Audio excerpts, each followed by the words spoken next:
हमारे साथ मौजूद है वृंदावन बांके बिहारी मंदिर के सेवायत गोसाइयों के परिवार से। आइए इनसे जानते हैं कि किस तरीके से ये लोग विरोध कर रहे हैं एवं इनके द्वारा जो सांसद हेमा मालिनी को कल ज्ञापन दिया गया था, उस ज्ञापन के बाद क्या इनको आश्वासन मिला है और किस तरीके से इनको शांत किया गया है। आइए इनसे जानते हैं। जी, क्या नाम है आपका? जी, मेरा नाम पूजा है। कल आप लोगों की महिला मंडल सांसद हेमा मालिनी जी से मिले थे, क्या आश्वासन आप लोगों को मिला और क्या रहा? जी, उनकी तरफ से जब हम उनके यहाँ पर थे, जो हमारे प्रतिनिधि गए थे, तो उनकी तरफ से मतलब एक वर्बल सेटिस्फेक्शन था थोड़ा-सा। तो उसी के बिहाफ़ पे जो प्रतिनिधि बाहर आए, तो उन्होंने ये बोल दिया था कि भई हम आंदोलन 2-3 दिन के लिए स्थगित करते हैं। लेकिन उसके विदिन 1 आवर उनके स्टेटमेंट बिल्कुल चेंज थे। उनकी तरफ से किसी भी तरीके का हम लोगों के लिए कोई भी आश्वासन नहीं था। बस एक लाइन थी कि कहेंगे, बात करेंगे सीएम से। उसके अलावा वो किसी भी चीज़ से, किसी भी बात से एग्री नहीं करती थी। तो इसको तो किसी भी तरीके का आश्वासन माना नहीं जा सकता। जिसमें कि जो महिला प्रतिनिधि गई थी, उन्होंने उनको हर तरीके से समझाने की कोशिश करी थी अपनी बात कि भाई कॉरिडोर के अलावा भी बहुत सारे ऑप्शन हैं, बहुत सारे हैं, छोटी-छोटी चीज़ों से आप उनको शुरुआत कर सकती हैं। लेकिन उनका उसमें कोई मतलब सुनने में ही इंटरेस्ट नहीं था। वो बस एक सुन रही थी अपने किसी और दिमाग में, और लास्ट में उनका ये था कि ठीक है, कॉरिडोर तो बनना ही है। जो आप लोगों ने सबने सुना ही था उनका स्टेटमेंट कि भाई वो तो सुप्रीम कोर्ट का ऑर्डर है। लेकिन सब जानते हैं कि वो सुप्रीम कोर्ट का भी फाइनल ऑर्डर नहीं है। अध्यादेश भी कितनी हबड़-सबड़ में आया है, वो भी सब लोग जानते हैं। बट फिर भी उनका स्टेटमेंट है कि भाई वो सुप्रीम कोर्ट का ऑर्डर है, तो ऐसा है नहीं है। तो उनकी तरफ से तो हमें कोई यही कहेंगे, अब तो हमको कोई आश्वासन नहीं मिला, और ये जो विरोध है वो एज इट इज चलता रहेगा। और जब तक हमारी बातें नहीं मानी जाती है, नहीं सुनी जाती है, ये चीज ऐसे ही चलेगी। क्या आप लोगों को लगता है कि सांसद जी द्वारा आप लोगों को झूठा आश्वासन दिया गया है? बिल्कुल। पहले हमसे कुछ बात करके और उसके बाद अपनी बातों अपने स्टेटमेंट को ही पलट के अगर आप बोलते हैं तो वो झूठा ही होता है। इससे हमें कहाँ आपने कोई हमें ना तो मन में हमें आपने शांति दी, हमें यही लग रहा है कि हम लोग क्यों ही चले गए उनके पास में। सांसद जी स्वयं भी एक महिला है और आप सभी महिलाएं एकत्रित होकर गई थी। क्या आपको ये नहीं लगता एक महिला ही महिला का दुख या दर्द समझ सकती है? भैया यही तो हमारी पीड़ा है, हमारी पीड़ा को आप अपने आप ही बता रहे हैं। यही तो हमारी व्यथा है कि एक औरत ही औरत को समझ नहीं पा रही है कि अगर औरत का घर जाता है, पूरी नारी शक्ति हम लोग एक इसीलिए हुए हैं कि अगर औरत कहीं पे भी खड़ी हो जाती तो वो हर बल चल हर चीज से वो इतनी ज्यादा सशक्त हो जाती है, वो कुछ भी करने को तैयार हो जाती है। और हम इसीलिए अब उसी मुहिम पर हैं। हम इस अध्यादेश को वापस करवाएंगे। हम अपने घरों को, हमारे बच्चों को बिल्कुल भी ऐसे बेसहारा नहीं होने देंगे और हम अपने बिहारी जी के साथ रहेंगे। हम कभी भी इनको नहीं छोड़ सकते और इनफैक्ट बिहारी जी ही हमें नहीं छोड़ सकते। बिहारी जी ने खुद ही बोला था, ब्रजवासी वल्लभ सदा मेरे जीवन प्राण, इन्हें नेक ना बिसारी हो मोहे नंद बाबा की आन। उन्होंने अपने नंद बाबा की शपथ खा के बोला था कि मुझे इनसे कभी दूर मत करना, आप कितना भी कर लो, जहां हम जाएंगे हमारे बिहारी जी हमारे साथ जाएंगे। बात अगर ब्रजवासियों की जा रही है तो जैसा आप सभी लोग भी जानते हैं कि हेमा मालिनी जी को लगातार तीसरी बार सांसद भी आप जैसे ही ब्रजवासियों द्वारा बनाया गया।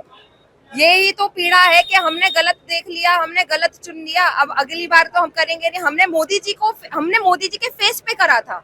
हम पार्टी को वोट देते हैं, हम इंसान को वोट नहीं देते हैं। हमने मोदी जी के बिहाफ पर उनको वोट करा था। क्या वृंदावन का सबसे दुर्भाग्य यही है कि आप लोग पार्टी को देख के वोट दे देते हैं, व्यक्ति को नहीं देखते हैं? यही दुर्भाग्य है, बहुत बड़ा दुर्भाग्य। और अब हमारी सबकी आंखें चलो अब खुल गई तो अभी सही, अब आगे से जब जागो तभी सवेरा। तो अब हम आगे से तो ये सब काम नहीं करेंगे। बिल्कुल एक हमारे ब्रज का ही कोई व्यक्ति होना चाहिए जो हमारी पीड़ा, हमारी व्यथा को समझे, वो तागे आगे हमें रिप्रेजेंट करे।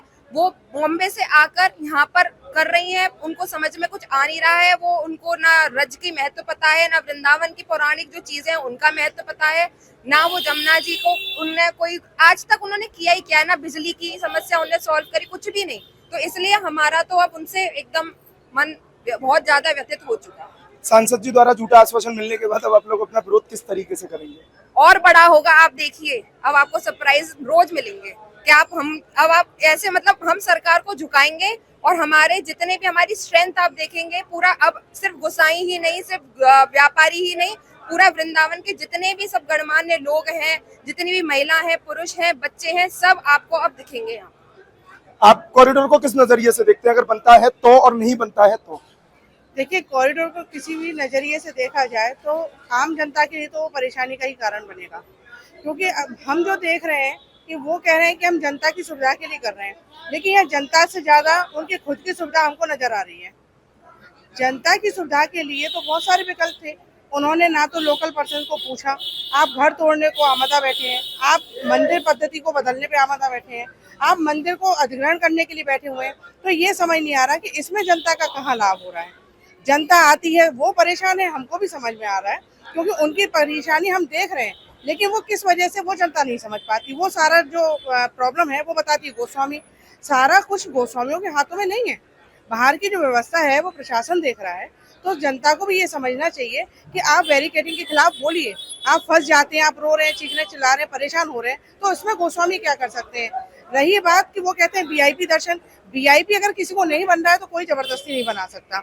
हम भी और मंदिरों में जाते हैं, या तो हम लाइन में लग के दर्शन करें, अगर हमारी सुविधा है तो हम वहाँ पे 100, 50, 500 जो भी देना है वो दे के हम भी दर्शन करते हैं। आज हम यहाँ के लिए गोस्वामी है, लेकिन दूसरी जगह के लिए हम भी दर्शनार्थी होते हैं। तो हर जगह का ये विकल्प नहीं है कि कहीं भी परेशानी है तो आप कॉरिडोर बना दें।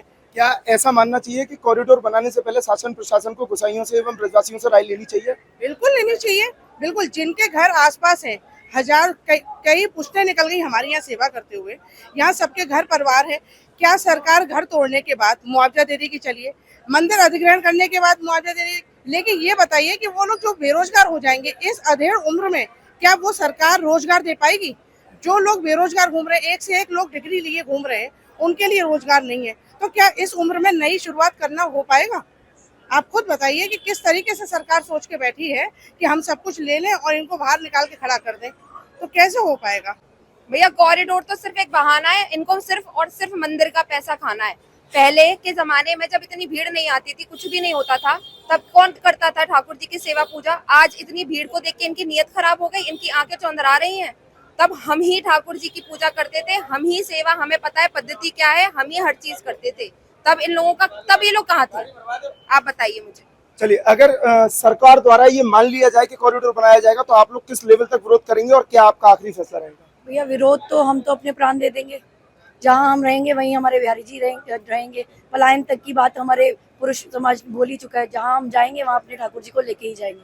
ये हमारा निजी मंदिर है, हमारे ठाकुर जी हैं, स्वामी जी महाराज से हमें ही प्राप्त हुए हैं, हमने ही 500 साल से इनकी सेवा करी है, हमने लाड़ लड़ाया है, और इनको लाड़ हमारे जैसा कोई और लड़ा भी नहीं सकता। तो हम ही लाड़ लड़ाएंगे, जहाँ जाएंगे लेके जाएंगे, नहीं तो इनके पास रहेंगे। और अब तो ठाकुर जी पे छोड़ दिया भैया, यहाँ तो ब्रजवासियों को बचाने के लिए गिरिराज जी उठाएंगे, या फिर पलायन करेंगे। द्वारिका लेके गए थे, द्वारिका चले जाएंगे, या तो गिरिराज उठा लेगा ठाकुर हमारा, या फिर पलायन करवाएगा, जो करवाएगा इसकी इच्छा। हम ये पूछना चाहते हैं सरकार से कि काफी सालों से ये मंदिर चला रहा है, अब जो बहुत सारे क्वेश्चंस निकल के आ रहे हैं कि हरदास जी के वंशज नहीं है, तो जो लोग माननीय लोग पूछ रहे हैं उनसे ये पूछिए कि क्या 500 साल से वो सो रहे थे? क्या उनके पूर्वजों को इनके बारे में कुछ पता नहीं था?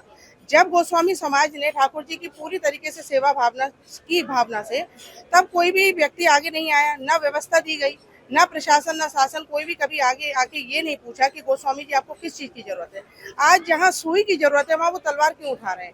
पहले आप बैठिए, समझिए, उस चीज का सॉल्यूशन तो बहुत तरीके से है। जनता परेशान हो रही है तो उस जनता के सॉल्यूशन के लिए आप इतना बड़ा कॉरिडोर बनाने के लिए तैयार हैं, लेकिन हम लोग जो यहाँ पर स्थानीय लोग हैं उनकी प्रथा सुनने के लिए कोई भी तैयार नहीं है, उनकी पीड़ा समझने के लिए कोई भी तैयार नहीं है। क्या वेटिंग रूम कहीं और नहीं बनाया जा सकता? क्या पहले एक पहल नहीं की जा सकती? क्या बाजार चौड़े नहीं किया जा सकता है?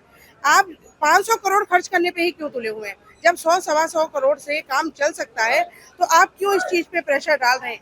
आप जिस तरीके से बता रहे हैं, क्या ऐसा माना जा सकता है सरकार द्वारा कॉरिडोर बनाया जाना बिहारी जी की सुविधा के अलावा और भी कोई नीति हो सकती है? बिल्कुल हो सकती है, वो अपनी सुविधा देख रहे हैं, क्योंकि वीआईपी गाड़ियां मेन गेट तक आएंगी, जो उनकी सुविधा है। आप और जगह कॉरिडोर में जाके देखिए ना, आप काशी विश्वनाथ मंदिर में आप काफी साल, कुछ साल पहले तक जब कॉरिडोर नहीं बना था, आम आदमी जाता था, कांवड़ चढ़ाता था, वहां पर दर्शन करता था, सभी का जल ठाकुर जी पे अर्पित होता था। लेकिन आज देखा जाए तो वही वीआईपी लोग अंदर बैठकर दर्शन कर सकते हैं, पूजा पद्धति उन्हीं की चल सकती है, बाकी लोग तो बाहर से सिर्फ प्रणाम करके निकाल दिए जाते हैं। यहाँ पर जो अयोध्या में मंदिर बनाया गया है, यहाँ के लोग चीख के कह रहे हैं कि पुजारी हमको प्रसाद नहीं देते, परेशान करते हैं। तो क्या वहाँ पर जो पद्धति अपनाई जा रही है कि ठाकुर जी की एक झलक पाते ही उनको धक्का देके आगे निकाल दिया जाता है और चिनौरी का भोग पकड़ा दिया जाता है? तो यहाँ ठाकुर जी के प्रसाद के लिए अगर आप आगे आ रहे हैं तो कोई भी गोस्वामी आपसे मना नहीं करेगा, लेकिन आप सिर्फ गोस्वामी समाज को टारगेट करके चल रहे हैं तो एक अलग बात है। लेकिन अगर कॉरिडोर की बात देखी जाए तो कॉरिडोर के लिए और बहुत सारी चीजें हो सकती थी, लेकिन उन्होंने सीधी तलवार उठाई कि हम कॉरिडोर बनाएंगे। 2 लोगों के मरने पे आप कॉरिडोर बना रहे हैं। आज जहाँ जहाँ कॉरिडोर है, जहाँ जहाँ खुले मैदान पड़े हैं, क्या वहाँ पे सारी व्यवस्थाएं हो पा रही हैं? क्या वहाँ लोग सुखी संपन्न तरीके से दर्शन कर पा रहे हैं? क्या वहाँ वीआईपी सिस्टम खत्म हो गया है? वीआईपी सिस्टम कभी खत्म नहीं होगा, चाहे आप यहाँ भी कॉरिडोर बना लें। हमारे निवास स्थान को खत्म कर दें, हम लोगों को हटा दें, फिर भी एक समय ऐसा ही आएगा कि आम जनता बाहर से ही दर्शन करके एक झलक पाके निकल जाएगी। अभी लोगों की इच्छा होती है 10 मिनट खड़े हो जाते हैं, 15 मिनट खड़े हो जाते हैं। अगर उनको हटाया जाए तो वो लड़ने झगड़ने को तैयार हो जाते हैं। रोज इसी बात पे झगड़े होते हैं यहाँ पर, फिर गोस्वामी बदनाम किए जाते हैं। लेकिन आगे चल के जब कॉरिडोर बनेगा तो क्या आप सोच रहे हैं कि उस व्यवस्था से आप दर्शन कर पाएंगे? आपके लिए क्या मतलब पूरे रास्ते में एसी लगेंगे? नहीं।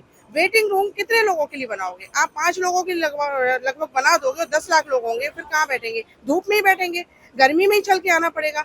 अभी आपको छोटी छोटी कुंज गलियां हैं, वहाँ आप कहीं भी विश्राम कर रहे हैं, बैठे हैं, आप देख सकते हैं। पीछे देखिए, क्या इतने सालों से जो प्रशासन ने मंदिर को ले रखा है, तो क्या उन्होंने एक बार भी सुविधा देखी जनता के लिए? क्या एक भी पंखे लगाए गए हैं? ये जो भी चीजें उपलब्ध कराई गई हैं, कूलर है, व्यवस्था है, ये सब मंदिर की तरफ से दी जा रही है, कोई प्रशासन की तरफ से नहीं है।